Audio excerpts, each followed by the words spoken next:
여러분, 학을 뗀다라는 말 들어본 적 있으세요? 학이 뭘까요?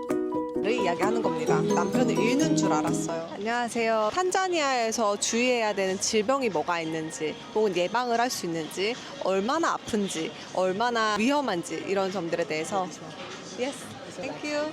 그런 점들에 대해서 오늘 한번 이야기를 해보겠습니다. 여러분, 학을 뗀다라는 말 들어본 적 있으세요? 그 일에 학을 뗐어, 이런 말을 사용하잖아요. 여기서 가리키는 학이 뭘까요? 학질, 즉 말라리아를 이야기하는 겁니다. 그래서 학이 드디어 나았다라는 뜻으로 어우 지긋지긋해, 학질이 나았다, 이런 뜻에서 학을 떼다, 이런 말까지 생겨났던 거더라고요. 얼마나 지긋지긋하고 얼마나 위험했으면 지금까지 사용될 정도일까요? 제가 여기 오면서 아주 수많은 예방 주사를 맞았습니다. 한 8가지 정도는 되는 것 같아요. 말라리아 예방약은 없었습니다. 말라리아 예방약은 단기 여행자나 혹은 임산부라면 권장하지만 장기에 거주하는 분이 먹기에는 복용했을 때 간과 신장에 무리가 있을 수 있고요. 또 매일 복용해야 되기 때문에 장기 거주하는 사람에게는 적합하지 않습니다. 말라리아는 모기 원충에 의한 감염입니다. 모기가 사람을 물면서 기생충이 신체에 들어와서 일으키는 감염이고요. 간과 혈액을 오가면서 숨어 다니기 때문에 치료가 굉장히 어렵습니다. 처음에 증상이 감기와 비슷해요. 그래서 열이 나거나 오한이 들고 근육통이 생기고 감기인가 싶어서 감기약을 먹게 되면요, 이 원충들이 숨습니다. 혈액검사에서 발견하기가 어려워질 수 있어요. 그래서 여기서는 무조건 혈액검사로 말라리아 체크업부터 해줍니다. 이번에는 저희 남편이 말라리아가 아니었지만 사실 말라리아 경험자입니다. 저희 가족이 남편을 따라 탄자니아로 이주하기 전에 혼자 이곳에 있을 때 온 지 한 달 만에 말라리아에 걸렸었는데요. 남편을 잃는 줄 알았어요. 걸렸다고 해서 다급하게 말라리아에 대해서 찾아보니까 일론 머스크가 걸려서 죽을 뻔했었다, 대부분 끝이 사망이더라고요. 그래서 말라리아가 이게 보통 일이 아니구나. 말라리아로 인한 적 사망 지수가 1억 명이 넘는다고 해요. 그러니까 학을 떼다라는 말에서도 알 수 있듯이 조선시대에도 말라리아가 있었고요.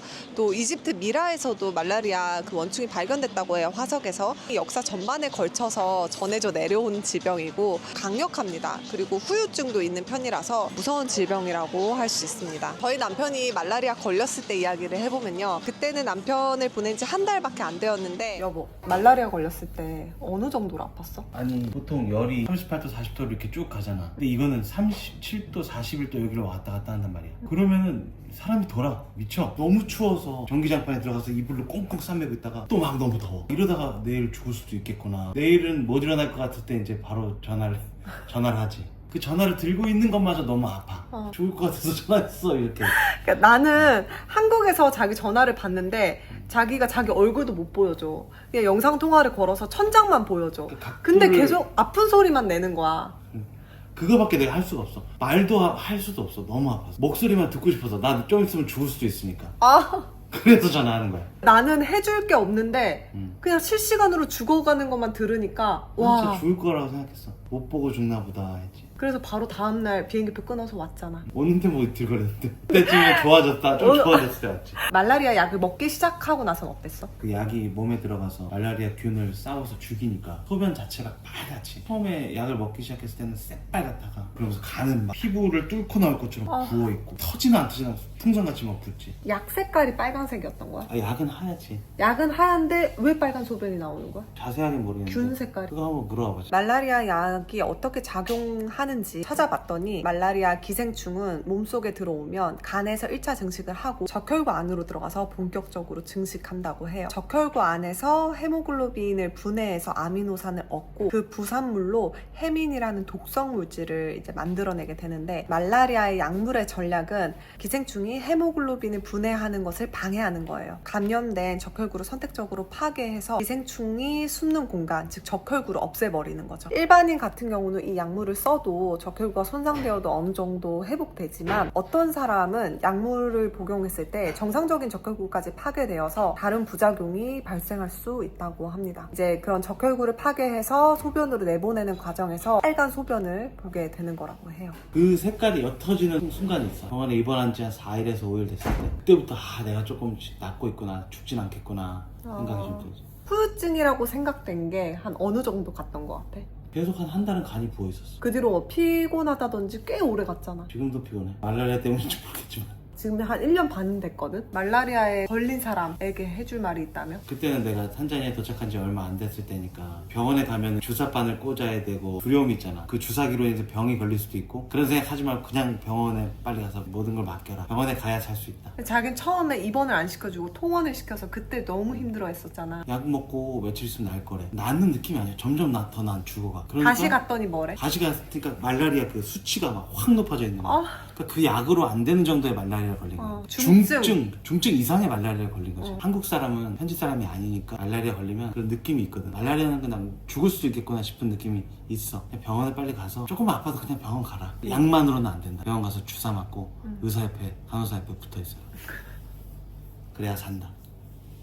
아프리카에 계신 분들 중에서 감기약 먹어서 체크업에서 말라리아가 나오지 않아서 계속 감기약만 드시다가 치료해야 되는 시기를 놓쳐서 사망에 이른 분들도 많이 계시다고 들었거든요. 아프리카에 계시고 혹은 여기 여행 오신다면 감기 증상 같다고 하더라도 절대 감기약 쉽게 드시면 안 됩니다. 유럽에서 제국주의를 확산할 때 아프리카에 늦게 오게 된 이유가 바로 말라리아 때문이라고 하더라고요. 총균세보다도 더 무서웠던 모기. 이 모기가 바로 자연 방어선을 만들어서 아프리카까지 내려올 수가 없었다고 해요. 1800년대 기록을 보면은 영국 병사들 10,000명 중에 9,000명이 죽었다는 그런 기록도 있고요. 영국 탐험대가 시에라리온에 왔을 때 탐험대 70%가 말라리아 혹은 뭐 여기에 있었던 풍토병으로 사망했다고 해요. 함부로 올 수 없었던 그런 대륙이었다고 합니다. 그렇다고 아프리카 사람들은 안 걸리냐? 아닙니다. 다만 유럽인이나 다른 대륙의 사람들에 비해서 유전적으로 적응해서 가볍게 지나가는 경우가 많지, 제가 이게 주변에 여기 현지인 분들에게 물어보니까 말라리아 걸려봤냐라고 하면 되게 코웃음 치세요. 말라리아 한 번만 걸려봤겠냐? 엄청 많이 걸려봤고 처음에 걸릴 때 정말 아프대요. 근데 걸리면 걸릴수록 증상이 조금 처음 걸린 것처럼 아프지는 않다고 하더라고요. 하지만 재감염이 쉽고요. 이게 걸렸다고 해서 면역이 생기거나 하는 질병이 아니라 기생충에 의한 감염이기 때문에 그래서 더 무서운 질병인 것 같아요. 두 번째는요.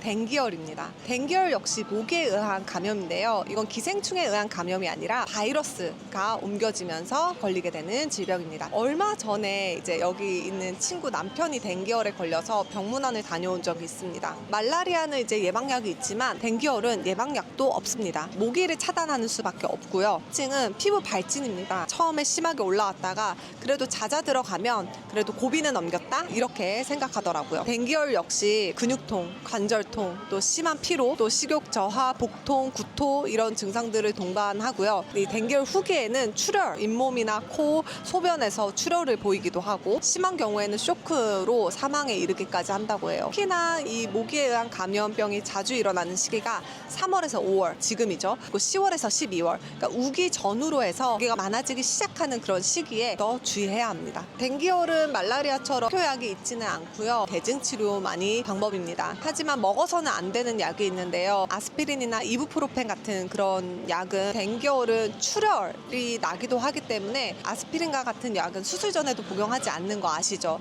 그래서 이런 출혈 악화 가능성이 있기 때문에 그런 약은 피하셔야 합니다. 꼭 수분 보충, 전해질 보충 꼭 잘 해주셔야 돼요. 그 외에 소소하게 여기서 주의해야 되는 것들을 말씀드릴게요. 여기가 땀이 많이 나고 피부에 발진이 생기더라고요. 그게 자꾸 간지럽고 해서 긁다가 좀 참아도 보고 그런데 이게 낫지 않고 1주, 2주 지날수록 더 심해지고 붓고 이제 피부가 그 부분이 거칠어지기 시작하더라고요. 병원에 찾아갔습니다. 의사 선생님이 보시더니 곰팡이균이라고 하시더라고요. 여기가 땀을 많이 흘리고 이제 자꾸 이제 만지고 접촉하고 하다 보니까 그런 피부염이 생겨서 고생을 한 적이 있습니다. 그래서 연고를 처방해 주셨는데 일주일 이상 바르니까 조금씩 좋아지더라고요. 땀 흘리는 운동을 좋아하다 보니까 일어나는 이런 소소한 질병도 있고요. 그리고 저희가 알 수 없는 벌이나 벌레 등에 물려서 고생하는 경우도 있습니다. 저희 남편이 수영하다가 수영장에서 벌 같았다고 해요. 그래서 물렸는데 팔이 엄청 붓는 거예요. 나아지지 않아서 이것도 병원에 가서 약을 먹고 가라앉힌 적이 있거든요. 그거야 심각한 병은 아니지만 그래서 알 수 없는 그런 벌레나 물리는 경우도 있기 때문에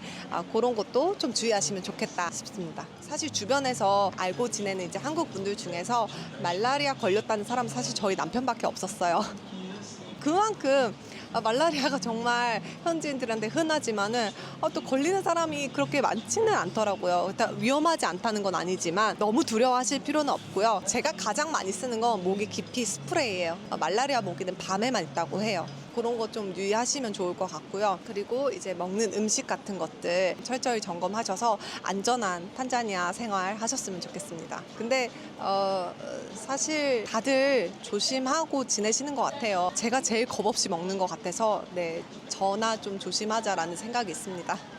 탄자니아에서 주의해야 되는 질병들을 알아보았는데요. 이 정도 주의하면 또 지낼만 하다라고 이제 말씀드리고 싶고요. 여기 계시든 한국에 계시든 잘 드시고 가벼운 운동이라도 꼭꼭 해주시고 건강한 나날들 보내셨으면 좋겠습니다. 내일 이제 어두운 집에서 제가 많이 영상을 찍다가 밝은 탄자니아의 모습을 보여드리고 싶어서 바닷가에 있는 카페에 나와봤는데요.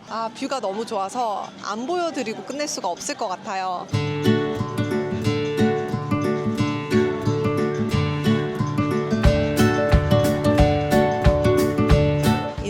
이렇게 보입니다. 숙제하다가 잠든 미미도 보이고요. 이상 오늘은 탄자니아에서 주의해야 되는 질병에 관해서 말씀드렸고요. 오늘도 영상 끝까지 봐주셔서 감사합니다. 그럼 다음 시간에 또 다른 이야기로 뵙겠습니다. 좋다 온나나테나.